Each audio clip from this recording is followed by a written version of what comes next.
Oui, bonjour à tous. On est très content d'être avec vous aujourd'hui. Je pense que le salon parle beaucoup de l'API management et les plateformes qui réalisent ce job-là. On a pris le pari aujourd'hui de vous parler de la monétisation des API. Donc, chez Orange, on est passé de la partie platforming à la partie monétisation. Et du coup, aujourd'hui, je suis Atim Mashrafi, je suis Head of Business Development de la Orange LiveNet. Orange LiveNet, c'est une petite entité en incubation. Et notre job, c'est de faire grossir le gâteau des API, de la monétisation des API. Et je suis aujourd'hui accompagné par Ludovic et Bruno. Donc Ludovic, tu peux nous parler un peu de toi? Ouais, donc Ludovic Robert, je suis dans la même équipe que toi, Katim. Moi, je suis tech lead. Donc moi, c'est les aspects techniques dont je m'occupe. Et je m'occupe notamment, et on en parlera un peu plus tard, de voir comment ces API, on les a construits dans un écosystème d'opérateurs. Donc on en parlera un peu dans la présentation. Bruno? Et moi, Bruno Calvé, je suis directeur technique de Certificol. Certificol, on est une start-up spécialisée dans la lutte contre la fraude. Et vous verrez qu'il y a vraiment un angle, une interaction entre les API du réseau Orange et notre métier à nous. Voilà, donc vous voulez vous raconter une histoire, pas uniquement sur les API, mais à quoi ça sert les API pour créer de la valeur. Donc le fil conducteur, c'est ça. Un slide qu'on aime bien partager, c'est comment le trafic Internet évolue. Et aujourd'hui, ce qu'on remarque, c'est que les bots, ils ont dépassé le trafic des humains. Et surtout, les bad bots, ils représentent 37% aujourd'hui du trafic Internet. Donc, pourquoi ce chiffre-là? Qui dit bot dit il faut des outils, des outils d'automatisation, il faut des solutions. Et du coup, les humains, ils ne peuvent pas lutter contre les bots. Et pour ça, les API, c'est une solution que les opérateurs qu'on va mettre à disposition de nos partenaires pour accompagner ces menaces et surtout créer des opportunités business pour nous. Donc, notre rôle comme opérateur, c'est de proposer la meilleure connectivité avec la bonne qualité au meilleur moment. Et surtout aussi sortir de l'intelligence de toute la data qu'on a à disposition dans notre réseau. Donc, et aujourd'hui, les API, c'est une façon de mieux consommer le réseau avec la bonne expérience et la meilleure qualité. On a un enjeu, une vision que nos réseaux, dans les années à venir, deviennent des plateformes, c'est-à-dire que nos clients, surtout nos clients entreprises, consomment le réseau comme une plateforme, c'est-à-dire lorsqu'ils veulent, quand ils veulent, avec la qualité qu'ils souhaitent, quoi. Donc ça, c'est notre vision dans les années à venir. Alors, chez Orange, on a pris le pari d'animer cet écosystème des API en 3 volets. D'abord, le volet développeurs et startup, donc c'est notre présence ici. Donc être présent pour communiquer, faire de la pédagogie sur les API. Et je vais me permettre de vous poser une question. Est-ce que vous savez quelle API on utilise chez les opérateurs? Vous levez la main si vous me dites, est-ce que vous savez quelle API on utilise? 1, 2, 3. Donc, des gens qui travaillent chez les opérateurs. Donc voilà, notre objectif, c'est aussi de faire la pédagogie et d'être présent pour communiquer sur ce qu'on sait faire. Deuxième volet, c'est la partie collaboration avec différentes industries. Il y a un slide qu'on va vous présenter après. Et la troisième volet, c'est la partie standardisation, parce que un client bancaire ou une assurance, elle a envie lorsqu'il va s'adresser pour les API réseau ou les API des telcos, ils ne connaissent pas est-ce que le client il est chez l'opérateur X, Y ou Z. Ils veulent une API pour proposer un service. Et du coup, le volet standardisation, c'est un volet très important. Ludovic, peux-tu nous dire un petit peu plus sur ce sujet-là? Oui, donc la standardisation, donc comment ça se passe? En fait, c'est une initiative qui a commencé, je dirais, il y a 2 ans et demi, 3 ans. Initialement, ça a été déclenché, cette idée de mettre à disposition nos données opérateurs par des API, ça a été déclenché par les Européens, voilà, donc par Deutsche Telekom, par Telefonica, par Vodafone et par Orange. Et l'initiative a pris de l'ampleur et elle a été gérée notamment par la GSMA. Alors pour les gens qui ne connaissent pas la GSMA, grosso modo, c'est l'association de tous les opérateurs mobiles en fait. Voilà, donc tous les opérateurs mobiles du monde sont à la GSMA. C'est là par exemple où on a toutes nos règles de roaming, etc. Et, tout. Et donc la GSMA a porté ce projet pour qu'on puisse s'étendre un peu à travers le monde et avec aujourd'hui un succès qui est assez intéressant puisqu'en fait, alors les chiffres, j'ai pas mes lunettes, mais il y a 112 opérateurs à travers le monde aujourd'hui qui mettent en place ces API, et j'en parlerai un petit peu de ces API après. Et le chiffre qui est intéressant, c'est de voir, alors le nombre de réseaux, ça on s'en moque un peu, mais le 78%, c'est de dire que les opérateurs qui travaillent à mettre en place ces API représentent 78% du nombre de lignes mobiles qu'il y a dans le monde. Donc c'est considérable, hein, le nombre de lignes de mobiles dans le monde, on parle en milliards, quoi. Et donc il faut voir que sur ces milliards de lignes mobiles, il y a des opérateurs derrière et 78% des lignes mobiles de ces opérateurs, c'est des opérateurs qui bossent avec nous. Donc c'est un truc qui est considérable. J'ai parlé des 4 opérateurs européens qui ont lancé ça au début. On a été rejoints par les Américains après, évidemment. Et donc on est on a tout ça. Et ce qui est intéressant de voir, c'est qu'après ce travail qui a commencé un peu à une échelle mondiale, après il descend, il atterrit dans chacun des pays.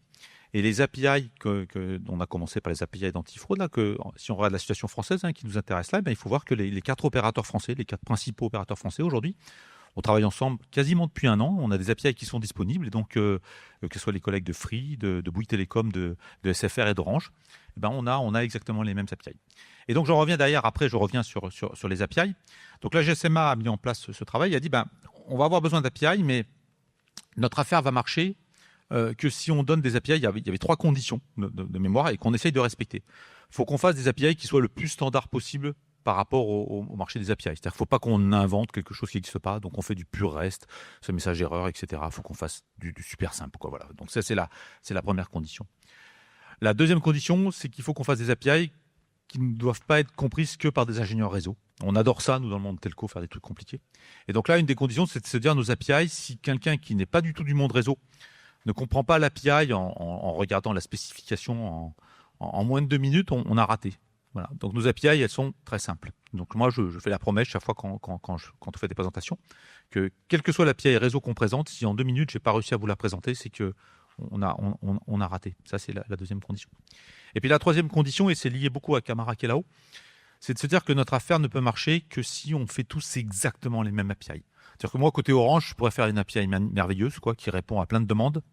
Mais en France, je sais pas, je représente peut-être 30-35% du marché, je sais pas exactement. Enfin, moi, je suis tech, donc je sais, voilà.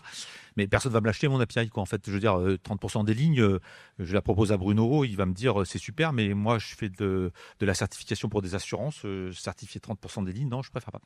Donc notre truc va marcher que si on arrive tous, opérateurs, à faire exactement la même API. Et quand je dis exactement, c'est l'API elle-même, mais c'est aussi les trucs tout bêtes comme les messages d'erreur. C'est-à-dire que par rapport à des conditions d'erreur qu'on tombe exactement dans la même situation, ou même ce qu'il y a avant l'appel d'API, c'est-à-dire que l'onboarding pour avoir le droit d'utiliser, les gestions de l'autorisation pour avoir le droit de l'utiliser, tout ça, il faut que ça soit exactement identique. Il faut que Bruno, quand il va appeler les API, qu'il appelle l'API de Bouygues ou de SFR ou d'Orange ou de Free, je vais dire les 4 chaque fois pour pas vexer personne, qu'il ait exactement la même impression, quoi. Il y a que, pour les gens qui connaissent les API, il y a que le début de l'endpoint qui est différent, Donc je fais du www.api.orange.com, c'est la seule différence avec l'API de mes collègues. Voilà. Donc là, la certification, la standardisation, c'est ça. La GSMA qui supporte cette initiative. Camara, donc qui est une initiative qui est à la Linux Foundation. Donc si vous allez, qui est tout hébergé, qui est tout transparent, qui est sur un GitHub. Donc si vous êtes curieux de voir ce qu'on fait, pour ceux qui sont un peu tech, vous allez sur le GitHub, vous tapez Camara, Linux Foundation, vous allez trouver tout ce qu'on fait. Et aujourd'hui, on en est à 48 API publiés sur Camara. Donc on voit que c'est alors tous les opérateurs n'ont pas mis à disposition ces 48 API, ces 48 spécifications d'API.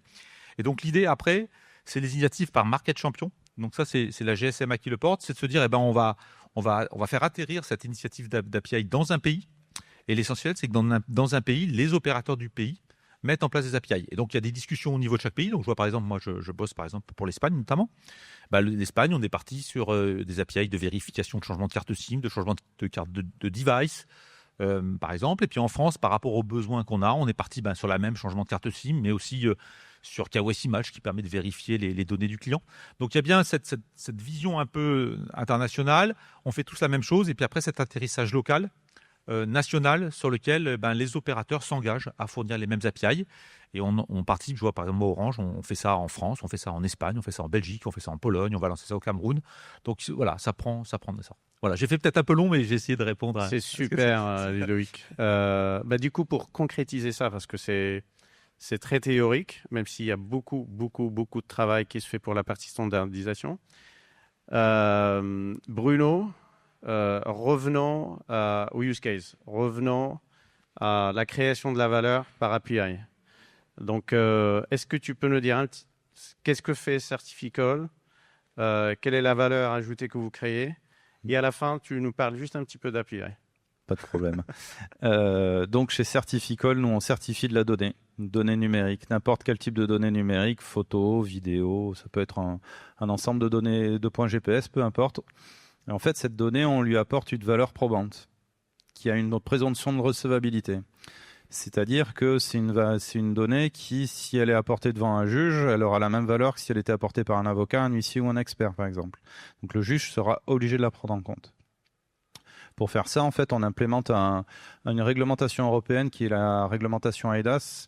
Vous la connaissez toutes et toutes, sans peut-être la connaître, parce que c'est la réglementation qui gère l'identité numérique. Donc, si vous connaissez France Connect Plus ou l'identité numérique de la Poste, la signature numérique, YouSign, DocuSign, et un autre volet, c'est la preuve numérique. Concrètement, c'est la numérisation de processus qui étaient à une époque 100% physiques. Nous, on travaille beaucoup avec le secteur de l'assurance, évidemment, BTP immobilier et logistique et transport. Nous, ce qu'on apporte à nos clients, c'est un moyen de justifier que quelque chose a existé à un instant T et de manière le plus fiable possible, en fait. Nous, notre travail le plus important, c'est de s'assurer que la donnée qu'on va certifier, c'est une vraie donnée. C'est pas une donnée qui a été trafiquée, c'est pas une image ou des vidéos qui ont été retouchées, c'est pas des données GPS qui ont été truquées, et que la personne qui émet ces données à être certifiée est bien la personne qui prétend l'être. Donc, on se base sur des technologies à nous qu'on a mis en œuvre, et pour renforcer ça, on se base effectivement sur les network APIs que Orange et les autres opérateurs ont réalisés. Nous, on collabore avec Orange depuis un peu plus de 6 mois maintenant. Et on profite de ces API sur plusieurs aspects pour, d'une part, on lutte contre l'usurpation d'identité en s'assurant que la personne qui est en train d'émettre des éléments de preuve est bien la personne qu'elle prétend être. On facilite le onboarding parce que quand on peut se connecter juste avec son numéro de téléphone, c'est même encore plus simple que si on fait de l'authentification avec Google, Facebook ou que sais-je. C'est même pas besoin de cliquer, je suis authentifié avec mon numéro de téléphone. On fait aussi du recoupement avec des données de géolocalisation parce que les opérateurs ont une capacité à avoir des informations de géolocalisation et nous, ça nous permet de vérifier que les données du GPS sont réelles. J'ai essayé d'être assez bref. Je pense que j'ai à peu près réussi. Tu peux continuer. J'ai le droit de... Du coup, une question à vous deux, là, en termes de RGPD. Ça donne quoi, Ludovic ? Ouais, alors je peux l'apprendre. C'est un sujet super important, en fait, parce que les données réseau qu'on a, il y a beaucoup, effectivement, de données personnelles. Je vais prendre l'exemple le plus criant, c'est la localisation, par exemple, votre localisation. Donc, il n'est pas question qu'on partage avec des applications votre localisation sur votre consentement. Et donc, c'est un volet très important des network API de bien craquer, de bien travailler ce sujet. Donc là, on travaille avec tout ce qui est direction juridique sur ça. Et ce qu'il faut voir, c'est que toutes nos API, tous les cas d'utilisation de nos API vont être encadrés par un contexte d'utilisation de l'API, la donnée qu'on va donner et pour quel pays. Il y a une dimension pays. Et ce que nous demande la RGPD, qui est tout à fait légitime, c'est que par rapport à ce triplet d'informations, il y a une base légale qui va s'appliquer, qui va encadrer le fait qu'on peut donner accès à vos données, qui est soit la demande d'un consentement explicite, tout à fait, voilà. Soit, dans certains cas, que la fourniture de cette donnée peut être considérée comme un intérêt légitime. Donc, c'est des cas d'antifraude, par exemple, où on peut vérifier qu'il n'y a pas eu un SIM swap pour éviter la fraude.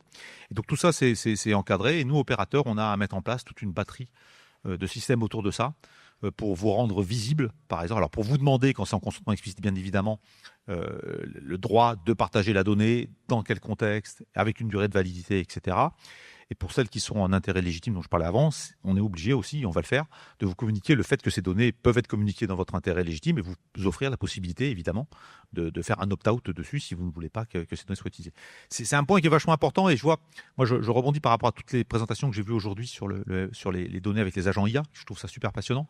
Mais chaque fois, moi j'ai ce truc-là de me dire, on va mettre des données par les agents IA, mais le truc qui coince encore un peu pour moi à voir, hein, c'est qu'il y a cette partie consciente et qui nous est vraiment un point important et voir comment ça va se passer. Voilà, on a cette particularité d'avoir de la donnée personnelle, de manipuler de la donnée personnelle. Et je vais rebondir dessus parce que tu parlais des API qui étaient dans les tuyaux. Et il y en a une qui est vachement intéressante, on en a parlé récemment, c'est celle justement sur la gestion du consentement qui nous permet à nous développeurs de manière active d'aller vérifier que le consentement sur une donnée particulière, sur une demande de données particulière est toujours actif. Et plutôt que de l'avoir à gérer a posteriori ou en un retour d'erreur qu'on n'a pas le droit de récolter cette donnée, ça nous permet de manière active de le savoir et potentiellement de le redemander parce que nous, dans notre cas, par exemple, notre application mobile, on a besoin du GPS. Quelqu'un qui désactive le GPS ne peut pas utiliser l'application mobile parce que ça fait partie intégrante de la gestion de la fiabilité de la donnée qu'on va certifier. Ça peut être un exemple dans lequel aussi on demande à quelqu'un activement, on a besoin de votre consentement pour ça, parce que sinon la qualité sera dégradée, etc. Donc c'est quelque chose qui est vachement intéressant et ça fait partie des discussions qu'on a très souvent en fait quand on prend ces API en main, c'est cette donnée personnelle, comment on la fait, comment on la manipule, et c'est vraiment au cœur de la question. C'est un sujet très très important et qui est très très bien géré par les opérateurs, je trouve. Super. Et du coup, je vais faire un petit peu de pub là, parce que j'ai posé la question, quelles sont les personnes qui connaissent les API et réseaux? Bruno, tu peux nous raconter l'histoire, comment tu as découvert tout ça là? Nous, c'était assez rigolo quand même. Nous, c'était il y a 6 mois en fait. Donc, Certificol, on est dans un accélérateur conjoint entre Groupama et Orange. Et on a quelqu'un à Toulouse qui nous a dit « Ah, est-ce que vous avez vu ce hackathon organisé par Orange ?» Donc, quelqu'un qui s'occupe du 5G Lab de Toulouse. Et on dit bon, non, on est allé voir. Donc ça, c'était, je crois, début octobre. On est allé voir, on s'est dit, oh, c'est intéressant. On a candidaté, on a eu 15 jours pour faire quelque chose. Donc on a quand même un peu turbiné parce que on a une petite boîte, on a beaucoup de boulot. Faire quelque chose en 15 jours, c'est compliqué. Et en fait, on est tombé sur ces API. Premier truc qu'on s'est dit, elles sont vachement bien documentées.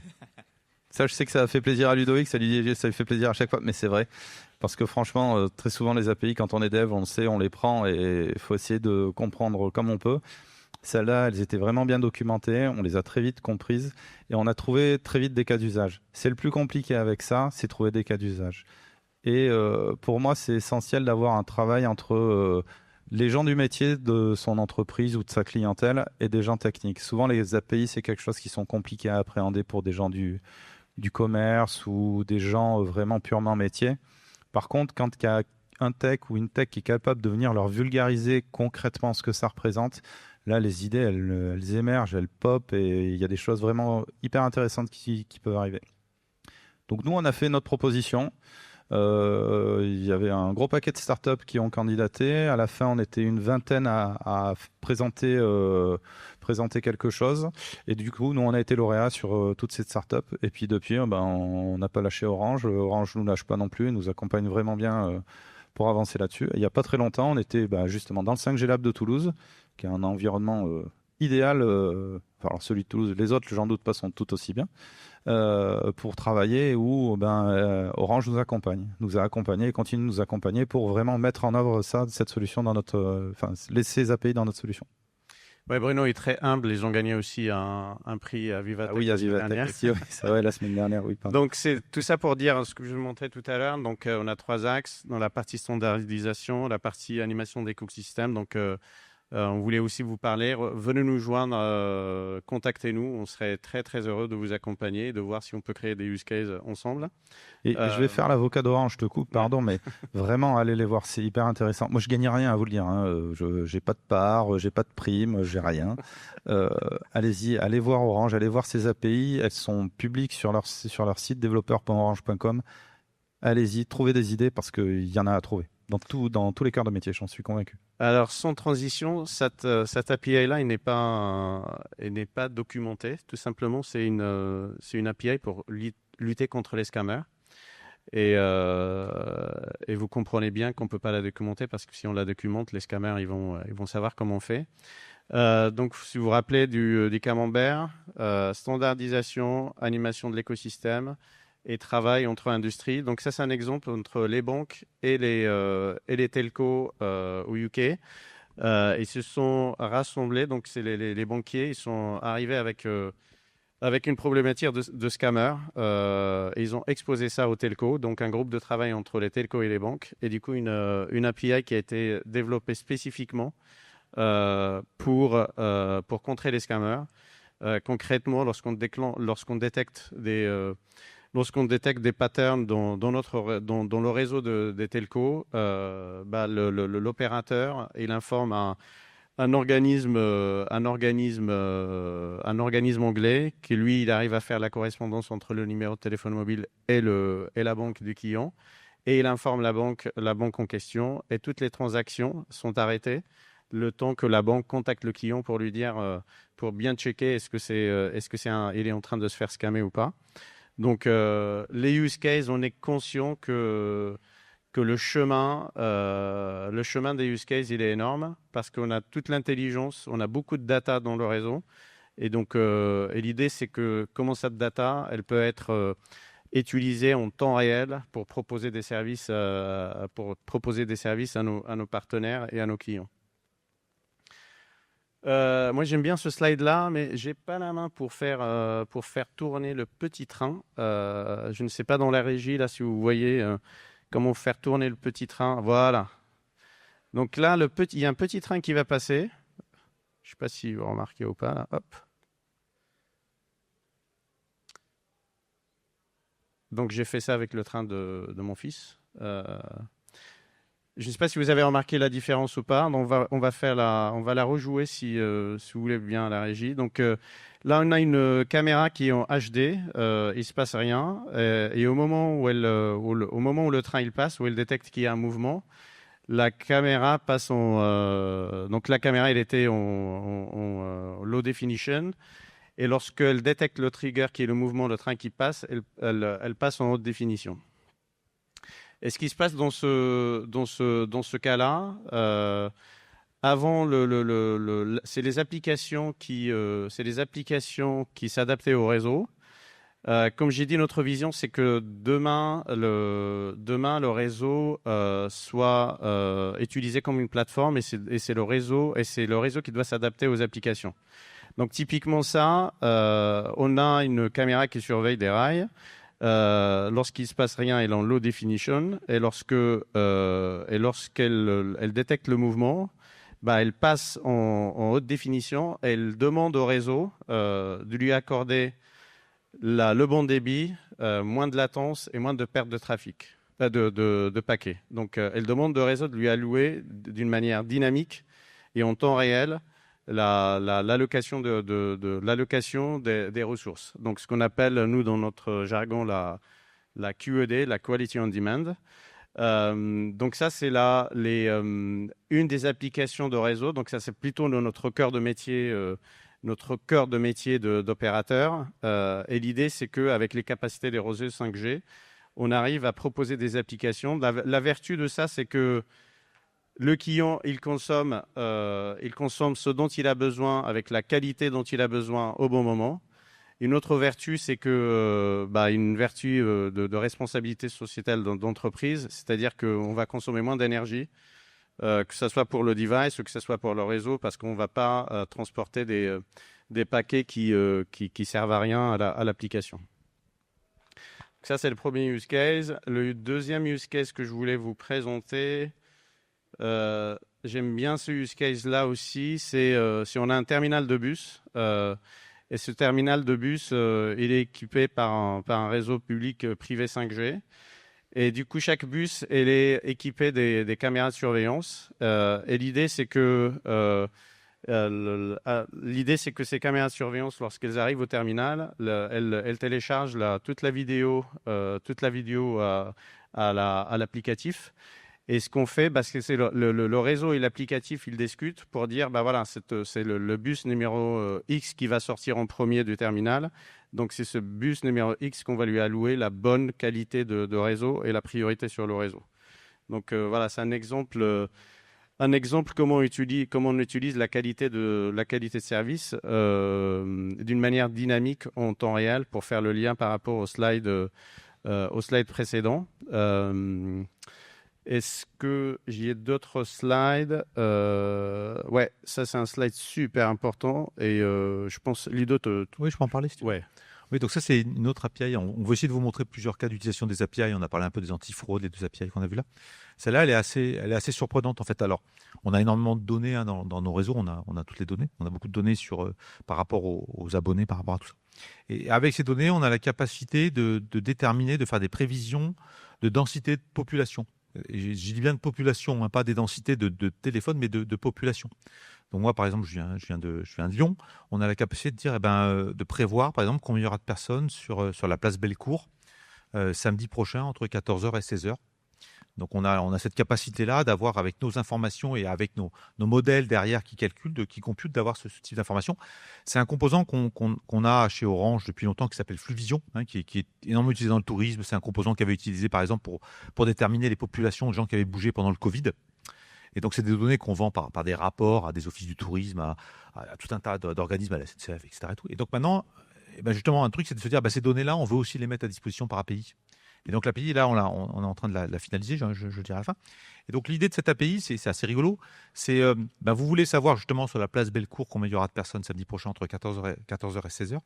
Et l'API vous renvoie des estimations de population par des petits carrés de 150 mètres sur 150 mètres, ce qui est assez incroyable. Et ce qu'il faut savoir, c'est que chaque carré de 150 mètres sur 150 mètres sur la planète a un identifiant unique qui s'appelle un GOH. C'est pas Orange qui l'a inventé, hein, ça existe dans tous les systèmes.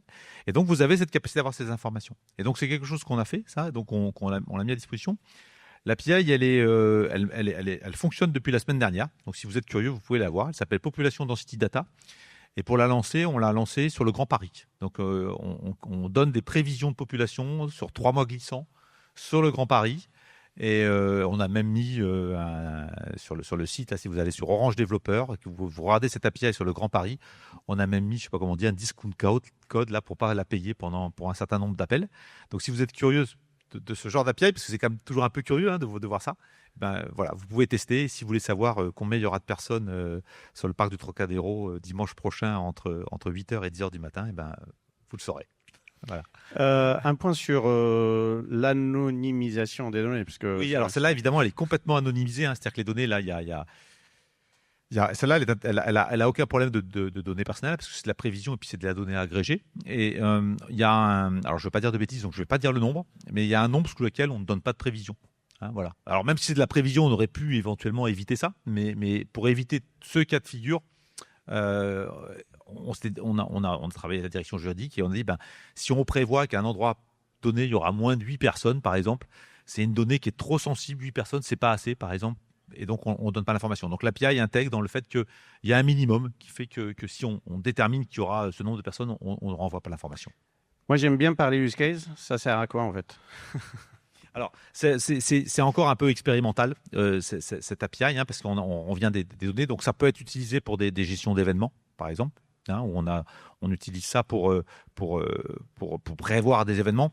Le use case principal, et je vois Telefonica l'a sorti en Espagne, le use case principal qui est utilisé, c'est pour tout ce qui concerne les vols de drones. Tout ce qui est déclaration de vol de drone, la réglementation impose, avant de faire un vol de drone, notamment un vol commercial, qu'on ait une idée des populations qui soient dessous. Donc, par exemple, dans le cas des vols de drones, ça peut être utilisé. C'est un des cas d'utilisation qu'il y a. Ok, donc moi, je vais donner 2 use cases. Premier use case, il y a une personne qui est venue nous voir à Vivatech la semaine dernière et s'occupe de toutes les simulations en cas de catastrophe naturelle en Île-de-France. Donc, ils ont des modèles pour dire en cas d'inondation comment on peut faire pour évacuer la population. Et du coup, ce qu'on va travailler avec eux pour croiser ces données, les données des simulations d'inondation avec les données, comment les populations elles bougent en temps normal. Un autre client, il a imaginé qu'ils ont un parc immobilier qu'ils sont en train d'essayer de vendre. Et du coup, l'objectif, c'est de croiser la densité autour de ce parc immobilier pour voir est-ce que le pricing qu'ils ont décidé de faire, est-ce qu'il est bon ou pas. Donc, le champ des use cases pour cette API, il est énorme. Donc, on avait déjà un produit qui s'appelait Fluvision qui est commercialisé par Orange Business. Et du coup, l'idée, c'était aussi de proposer ça pour une utilisation ponctuelle sur un projet donné, sur un projet donné dans un laps de temps donné. Du coup, lorsqu'on a dit ça, c'est super, mais comme j'ai dit, notre objectif, c'est de faire croître ce gâteau des API. Et pour toi, Bruno, de quoi as-tu besoin?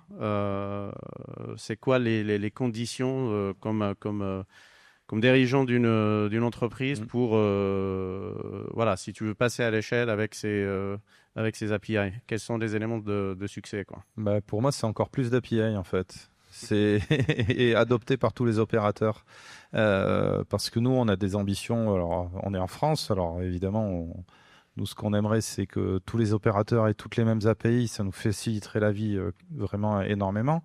Mais aussi, on veut aller en Europe, dans d'autres pays.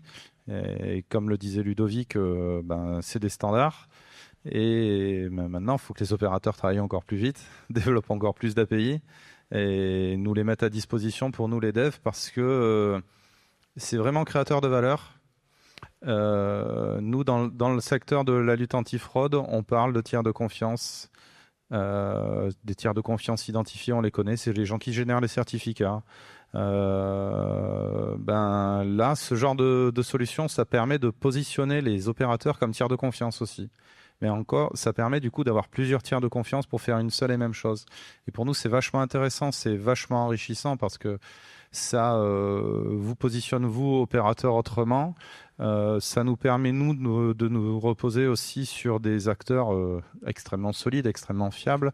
Quand on dit que notre donnée, quand on va vers des clients, on dit que notre donnée, on est soutenu par Orange, par un opérateur. Enfin, il y a quand même une dimension qui est très différente que de dire juste nous, on certifie de la donnée et c'est nous qui vous assurons qu'on certifie. Mais si on dit on certifie de la donnée et en plus, il y a un opérateur mobile historique qui valide certains éléments qu'on certifie, ça rapporte vraiment une touche de confiance très forte. Merci Bruno. Donc ça nous met un peu de pression pour enrichir notre roadmap et de l'accélérer. Ludovic, au regard des discussions que tu as avec les opérateurs, que ce soit en France ou à l'international, quelques éléments de réflexion sur qu'est-ce qu'ils font les opérateurs dans d'autres pays pour donner une vision un peu globale. Oui, je vois. Ce qui est intéressant, c'est qu'on a, quand je regarde, il y a quasiment tous les continents qui ont des API. Ça a commencé surprenant. Un des premiers pays qui a eu des API qui étaient unifiés, c'était au Brésil. Donc c'est parti comme ça. Aujourd'hui, il y en a beaucoup qui sont aux États-Unis, il y en a beaucoup en Europe. Un petit peu moins en Afrique, mais on commence, nous, côté Orange, comme on est un opérateur important en Afrique, à déployer ces API. Il y en a un petit peu en Afrique du Sud, et puis en Asie, c'est un gros truc, et les opérateurs chinois sont aussi partie prenante. La tendance, en fait, pour vous dire, dans la plupart des pays, généralement, on commence beaucoup par l'antifraude. C'est-à-dire toutes les applications d'antifraude, les premiers clients, c'est les assurances, c'est les banques. On fait beaucoup de choses sur notre mobile. Il y a une fraude qui est super connue, qui est la fraude à la carte SIM, où je me fais passer auprès de vous, auprès de votre opérateur, j'arrive à avoir une carte SIM, et là c'est bingo, je reçois vos comptes. Donc là, c'est voilà, carte SIM. Donc les premiers use cases, c'est vraiment tout ce qui concerne l'antifraude, changement de device, quelle est l'identité du mobile, etc. C'est la première partie. Et puis maintenant, on passe un peu à une seconde partie, on avance un peu parce qu'on avait besoin d'investissement sur les opérateurs réseau pour rendre ces services, qui sont des purs API réseau. Et donc des pures API réseau qui vont soit permettre de jouer avec le réseau, donc ça c'est, Tim en a parlé tout à l'heure avec la QOD. Il y a une autre API qui permet aussi de faire du prédictif, qui se base sur des modèles IA. Je vais faire un déplacement par exemple et je veux m'assurer, je vais avoir un Teams important par exemple et je veux m'assurer que ma vidéo va être bonne tout le long pendant l'heure avec le chemin. Et donc là une API qui va permettre de prévenir ça et éventuellement de déclencher la QOD si on a besoin. Et puis il y a toutes les API qui permettent de récupérer des données du réseau. On a parlé de la localisation. La localisation, derrière, on peut en faire du geofencing pour être prévenu quand un device sort ou rentre d'une zone. Donc là, on imagine la logistique derrière. Et puis d'ailleurs, on imagine tous les use cases d'IoT. Il y a toutes les API qui permettent aussi de savoir ce que vous êtes. Donc ça, c'est use case que j'avais rencontré des gens qui travaillent dans les mines ou dans les entrepôts un peu souterrains et qui voulaient être prévenus quand leurs techniciens rentraient et sortaient. Donc il y a une API qui permet de prévenir, voilà, si le mobile est reachable ou pas, enfin s'il est accessible ou pas, avec des mécanismes d'event qu'on fait aussi beaucoup de façon à ce que ça soit pas que l'application qui vienne chercher l'information, mais qu'on donne aussi un moyen à des applications particulières de dire je veux être informé quand. Et puis de donner des conditions quand le mobile est accéléré, le roaming aussi, par exemple. Voilà. Donc c'est la tendance, c'est d'aller de plus en plus vers toutes ces données réseau qu'on a, et puis alors et de discuter aussi avec des développeurs, voilà, pour voir qu'est-ce qu'on pourrait faire plus, quel type de données on pourrait donner plus, en étant partie de l'antifraude au début. Super. Donc pour conclure, venez nous voir. On serait ravis de vous écouter. On serait ravis de discuter avec vous. On sait qu'on a la matière première, mais la matière première, on peut la polir qu'avec vous. Donc merci Ludovic. Et venez essayer nos API, c'est juste Orange Développeur. Voilà, ouais. Y en a plein qui sont en sandbox, qui sont complètement gratuites. Vous pouvez les tester et voir si la promesse est là. Donc n'hésitez pas à jouer avec. On a pas mal de gens qui jouent avec. Donc voilà. C'est ça, Orange Développeur. Vous voulez nous voir. Je ne sais pas si vous avez des questions. Merci. Bonjour, j'ai une question assez simple, c'est qu'est-ce que ça coûte ? Ah, ça c'est business, c'est lui. Ça coûte pas cher. Franchement, par rapport à la valeur de l'application, de l'assurance, ça coûte pas cher. C'est des centimes d'euros. Mais c'est des modèles à l'usage. C'est des modèles où c'est le modèle à l'usage. C'est des centimes en tout cas pour toutes les API de réseau de TeamSpeak Swap, Number Verification et Device. La OSI Match. Alors les prix sont sur notre Orange Développeur, parce que sur Orange Développeur, on va trouver des API gratuites, des sandbox. En fait, on a des labs. Donc sur nos labs, on a mis des téléphones et puis on permet aux gens de jouer avec, et comme ça, on n'a pas de souci sur la privacy. Et puis à côté, il y a les API qu'on vend, quoi. Voilà. Et il y a nos grilles de prix qui sont disponibles, population densité data aussi, etc. Tout est sur notre site. On est transparent sur ça. Et après, il y a des API qui ne sont pas encore sortis, donc le pricing n'est pas encore défini. Donc toute la partie Q&A, est-ce qu'on va facturer à la minute, est-ce qu'on va facturer au mégaoctet, c'est pas encore clair. On est en train de parler avec des clients pour bien définir le pricing. Mais Bruno, si tu peux juste nous dire sur la valeur de l'API versus la valeur de l'application. En fait, c'est ça. Oui, je vois ça clignote, on va vite finir. Je suis bien placé pour en parler du prix parce que je paye. Et c'est vraiment très abordable comme API. Comme toutes les API, il y a un coût de mise en service et ensuite c'est à l'usage. L'usage, il n'est pas trop cher, mais comme toutes les API, c'est une question de bien savoir l'utiliser. Nous-mêmes, on vend certaines fonctionnalités par API et on conseille nos clients à essayer de bien les utiliser. Mais sincèrement, c'est un coût qui en vaut la chandelle parce que, encore une fois, je reviens sur le sujet de l'antifraude. Ça permet d'assurer à 100% que c'est bien tel ou tel numéro ou telle personne qui est en train de faire telle ou telle action, en fait. Et quand on est sur des sujets pareils, rajouter quelques centimes de coût à l'acte face à des clients qui sont des acteurs dans l'assurance ou dans la banque, un chiffre très rapide, 2024, les primes d'assurance qui ont été versées frauduleuses sont estimées à 17%. On parle de centaines de millions, voire milliards d'euros de primes versées. En gros, ça veut dire qu'on paye 17% trop cher notre assurance, tous et toutes. Voilà. Donc quelques centimes de plus, bon, ça passe. Donc, ça veut dire que les API vont permettre de faire baisser les... Mais mécaniquement, en fait, c'est l'espoir derrière que nous, on a en fait en vendant notre solution. C'est le ROI qu'on propose dans notre solution, il est très très simple. En fait. On évite le déplacement d'un expert potentiel. On permet aussi d'avoir un constat sur des sinistres où il n'enverrait pas d'experts, parce que les sinistres de moins de quelques milliers d'euros, il n'y a pas d'experts qui sont envoyés. Et ça, si on rajoute ces API dessus pour assurer vraiment qu'il n'y a pas de fraude, c'est encore mieux. Donc vous voyez bien que c'est pas cher. En fait, là, le prix, ça veut rien dire. C'est plutôt quelle valeur ça apporte. C'est le prix par rapport à la plus-value, quoi. Merci beaucoup d'avoir pris le temps de nous écouter. Merci.